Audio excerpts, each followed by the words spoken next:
Hello, Jackal! In today's video, I'll show you how to make this effect in DaVinci Resolve, and I call it Box 10. Now let's get digital. Now to make this effect, you will need a video clip. Any kind of video clip will work, and we'll do this in the Fusion page. You can also make the effect on top of the video clip, like I have done in this example. I just didn't put any color over it, so it's not that noticeable. So let's go to the media pool, right click, new Fusion composition. You can give it a name if you want, and you can also change the duration. Once you have this, put it onto a timeline, extend it, and now if you do this in a Fusion composition, and you have no idea how long the video clip is that you will use, you can simply extend it to maybe 10 seconds. So you can go frame by frame. So this would be 13 to be 10 seconds. Otherwise, you can right click, change clip duration, and type here in the seconds, which would be 10. And just let's see how long this video clip is. 11 seconds, so it's all good. Going to the Fusion page, open the media pool, put in the video. Now you could also use an image if you wanted to, but I think a video looks better. Now to make the effect that I have done is I've done it in the 3D space. And the easiest way how to put a video on each side, so front, back, bottom and top, is to use a cube. And that is done in the 3D space. So we do have shape 3D and we have a cube, but the issue with this cube is that we can't really put any images, or in this case this video, on top of the faces. So shift space to open the select tools, type in cube, and you will find cube 3D, which is a special kind of cube. If I display it on the right side, you can see that it has different faces, and you can simply connect this media in to all 6 faces. And what I will do is I will add a render 3D node at the end, so we can display this how it should be in the 2D space. So the issue that we have now is that this video clip is all squashed up. So it is being squashed in the x-axis, and we have to fix that. But before we do, let's do something else, and that is to mask a section of a video out that we actually want to use. To do that, I will take a rectangle. Now because you can't connect the media into the rectangle, you can connect the rectangle to the media in, but that cuts the media in, and we still want to be able to use the media in to show the whole clip. What I will do is I will use a merge node. This will be connected as a mask. The media in will be connected to the foreground, but in the background we will use a background node and set the alpha to 0, so we don't have any black in the back, like this. And without the alpha, this will be transparent. Now, first thing that I want to do is cut a section of the image out. So I'll simply adjust the rectangle and position it. You can go over the clip and find a section that looks good to you, because we will also be animating this. So this position looks about right. We now have a section of the image that we want to spin, but we still need to be able to see the whole image or the video. So this media in has to be connected at the end. So I will add a merge node at the end. This will be after the render 3D node, but currently we actually are not using these. So let me just position this like so. So now this media in will go in the back, this will go into the front, and this will go to the media out. Now we don't see any changes, at least not immediately. So what I need to do is maybe add a color corrector node. So shift space, edit, and change the color. So this is what we are looking at. Now what you will notice is that this resolution is 2560 by 1440. This is the resolution of this background node. And this is 1920 by 1080. This is the media out. So the resolution of this media clip is also 1920 by 1080. So this is what the media out uses. Let me position the background here. This corrector can be at the end, but what I need to be able to do now is to position this anywhere that I want. So maybe what I want to do is connect the transfer node here. So I can simply move this around. So I don't have positioned rectangle. That's one way how you can do it. But first, let us just do the effect. So we have this section cut out. And now we have to connect it into the 3D space. You could just use an image plane if you wanted just a flat image. In this case, we want a cube. So I will connect all sides. Display, do I have all of them? Not yet. Now I have all of them connected, and we do see an issue. As you can see, this is now not a cube. If I display it on the left side, this is what we see. Now also what you will notice that we want this kind of color, but the faces have different colors. So in the cube, you will have to go to the material and set the faces, all 6 of them. Well, actually, we won't be using the left side and right side, and you will see why in a bit. But all of the other faces have to be set to white color if you want to have the same color as you have set in the color corrector node, or if you don't include it, so that this is the same as the original image. I will just leave the right and the left side to default so we can see the difference. So I think green will be okay. The back is set to white. So we now have 4 images that we will spin around. And spin around, what we will use, let's see. We could maybe use this rotation. So the rotation X in the cube. But I usually just like to use different nodes. In this case, transform 3D, so that I know that if I'm making an animation, it will be done in this node.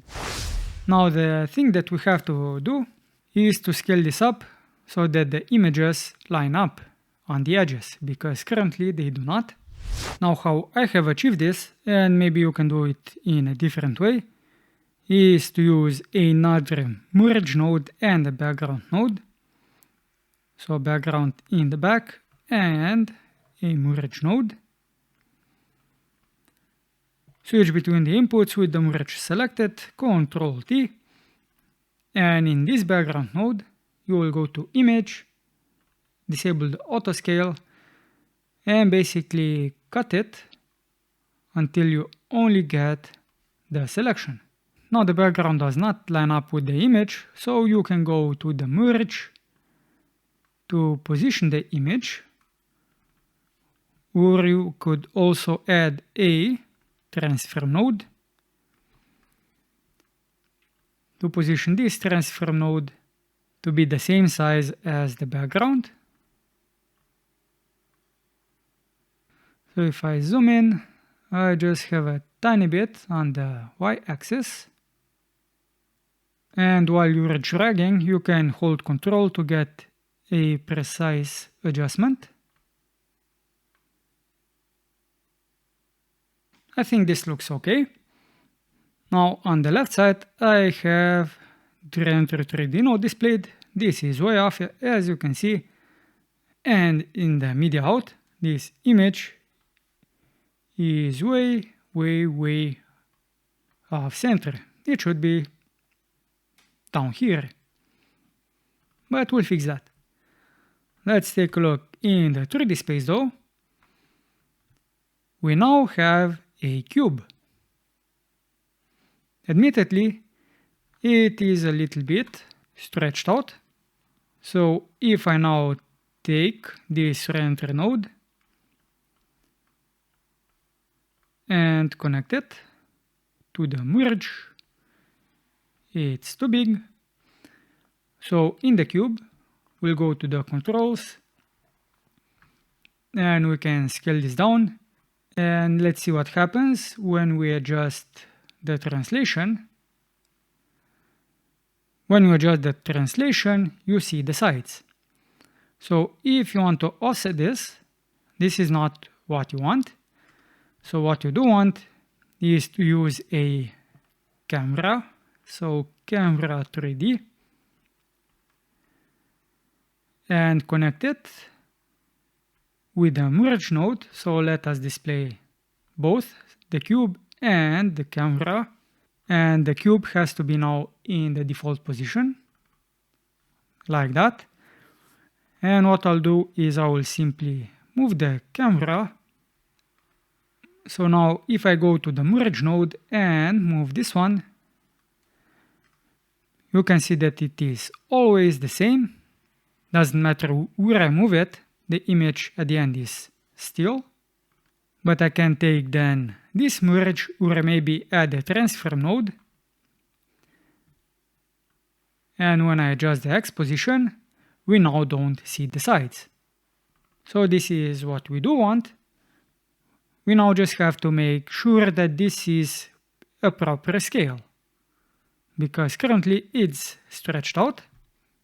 We will do this in the cube by adjusting the size. So we will not scale the size uniformly. We will have to unlock this and scale the width, the height, and also the depth. How much will we scale it for? Well, this will depend on the rectangle. What I have done is I have only used the height. So I have taken this value. We can also use an expression if you then change the proportions. So we can link it to rectangle 1 dot height. Now let's go to the cube and just see what this will do. So the height, this is what we have to adjust. And we will also have to adjust the width. But for the height, we will use, so this will be equals to make an expression. You can also right click and make an expression. So right click expression. And this will be rectangle 1, which is the name of the node, dot, this was height. And we will multiply this value by 2. So this should give us the proper proportion for the height. Now as for the width, let's see. Can I just take this value? Or does it also have to be multiplied by 2? Doesn't look right, so let's multiply it by 2. That doesn't look too good. So maybe we will have to adjust it manually. Now the problem that we will have is, let me just spin this around, so rotation on the X. As you can see, now the image is way too big. And this is actually the depth. So the depth has to be equal to the height. Now we can just make an expression and connect this to the height. Or you could just type in this expression again. The value will be the same for the height and for the depth. So now when we do spin the cube, this will be the same. Now did you notice an issue? Of course you did. This face is not orientated correctly, but that is a simple fix. Now the one thing that I want to see is how this actually stacks up with the original image or footage. So if I position it down, you can see that this is actually too big. So it's scaled up a little bit too high. So what can we do? Well, we can't actually adjust the height. If I go to the rectangle and adjust the height, this will also affect it. And this will also affect the background, as you see. So the background node, I don't want to mess with that. Another way how you can adjust this is with the camera. So you can just simply scale it until you get something that looks good. And finally, either do this in the merge node to adjust the center position, or use a transform node to adjust the position. So this position could be okay. I can go to the merge node and adjust the blend. And as you can see, the selection is way off, at least when it comes to the proportions. And I think this has to do with the background resolution. I think this one would also have to be maybe 1920 by 1080, just like the original clip. Now this background would also have to be scaled. So scale it like so, maybe a bit too big. So let's see what we see. Something black. So this black is from this one here. So the edges do have to be touching, as you can see. Otherwise you will see the faces, the bottom one and the top one.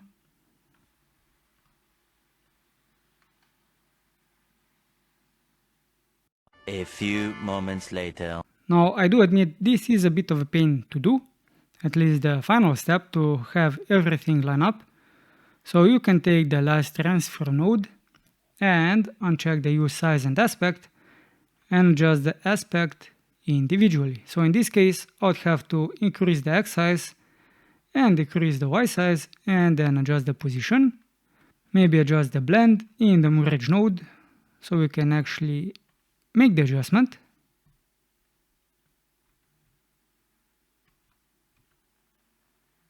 This is almost good. I have to increase the Y size a little bit. So I think this looks okay. Does it look okay throughout the whole clip? I think it does. That should do it.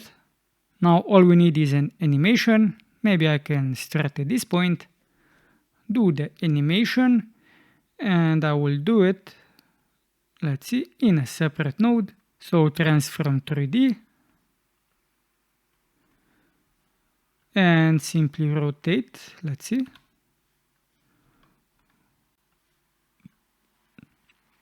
So I do have to rotate this one, but do you see the issue? I see it. The camera is moving with it. So I'm not actually doing anything because the camera is always looking at the same face. So I have to make the rotation before the camera, like so. So that is good. All you have to do is decide on the direction of the animation and the length and the speed.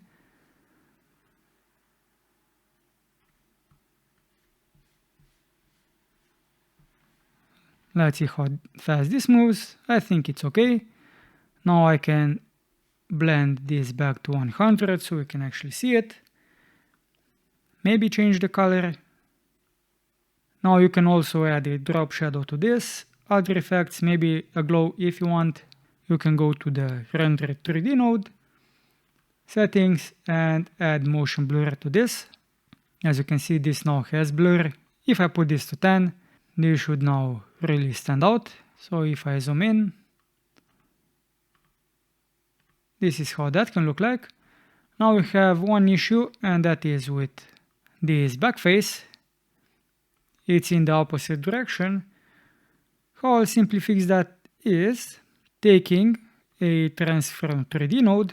Well, actually I can take a normal one, just put it after the color correction, or you can put the color correction at the end. So that's the only thing that you have to do.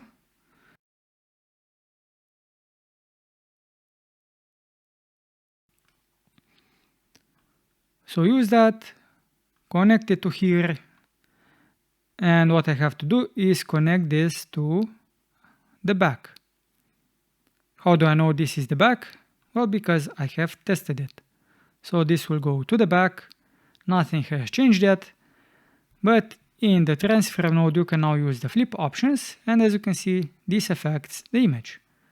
So this is the correct orientation. You have to enable both the flip horizontal and flip vertical options.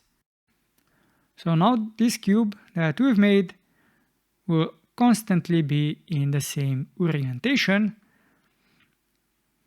Now at the moment I still have the left and right faces enabled, if I'm not mistaken. I do. Now I don't see them at the moment, so simply lower the alpha, and you can also lower the opacity for the left and the right side. And then any kind of effect that you want to add to this, simply add it after the color correction, or you could even add all of the effects after the transfer node so that you know what is the spiced up effect and what is the base effect. So let's say that I want to add some glow to this. I did not test this out previously, I'm just doing it now so I can see how it looks like. So that could be something, and maybe we could also add some shadow.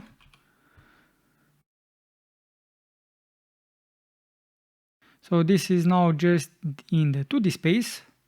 We also have something with the shadow in the 3D space, maybe. Well, we could use the shadows, but we would have to enable the lights in the render 3D node. So enable lighting and the shadow, and then we would also have to add some lights to the cube to lighten it up. So let me just do a quick test how that would look like. So this is a spotlight.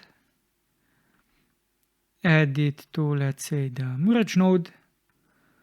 Spotlight selected. This is the spotlight. And let's say drop the intensity.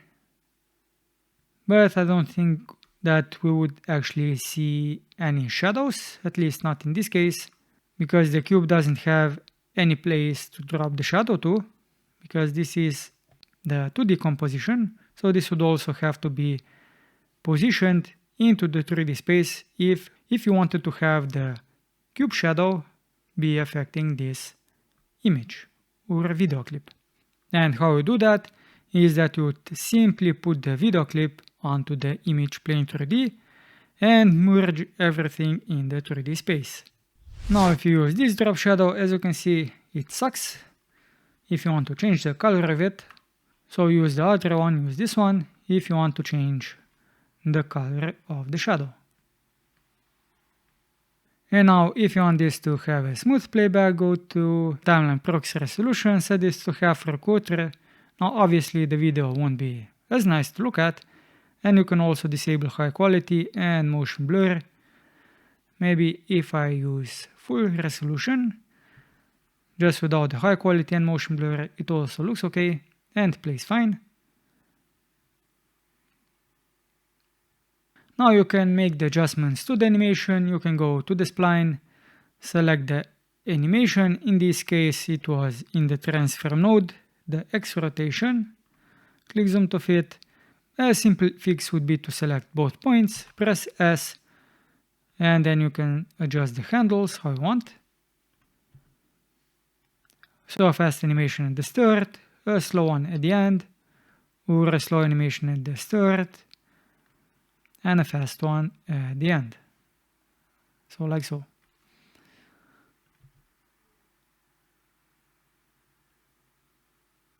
So if I just go over the mess of the nodes that I've used, for the base composition, it was the media in this case a 1920 by 1080 video. It goes to the merge, into the front, nothing has been changed in this node. This background node, I have changed the resolution to be the same as the media in. Does it matter? Let's see, what resolution? It does. So this is now a bit different. Can it be simply fixed by adjusting this transfer node? Adjust the position down. And yeah, I think you could just do this as well. So that would also work. Now it is a little bit off. So if that happens and you need an adjustment, you can either use the X and Y size to make that adjustment. And also note, this applies if you make this effect in a fusion composition. If you make this effect in the clip, the background node is already the same width and height as the video or the image that you are using. Now know that this is a mess of a composition, but if you follow it, like I have done it, you will also have a similar result. Now is this something that you could make as a template? You definitely could, but you would have to figure out some properties, especially between the rectangle and the background, and also how to move this around easily so that nothing breaks. So how you could move this around is use a transfer node. So in this case, I could use this one, connect this to here, just so I can display it on the left side. But of course it's upside down. But if I now move the transfer node, as you can see, this is how you could move that. Could you move the merge node? Let's see. You could, but you have a black background. So in this case, you could go to the background node and disable the alpha, so you still see the video behind it. I simply left this to black, so I had an easier time positioning and matching the sizes. And the last thing that I didn't mention, and maybe I should, is that when you make the animation, if you start with 0 and use a negative or a positive value, just make sure that the value that you use at the end is divisible by 360. So you can use 360 by 4, so this lines up. Otherwise, you could end with something like this, which is not what you want. And if you found this video helpful and would like to see more DaVinci Resolve content, subscribe to the channel. I'm Simon, and until next time, Jackal, keep it digital.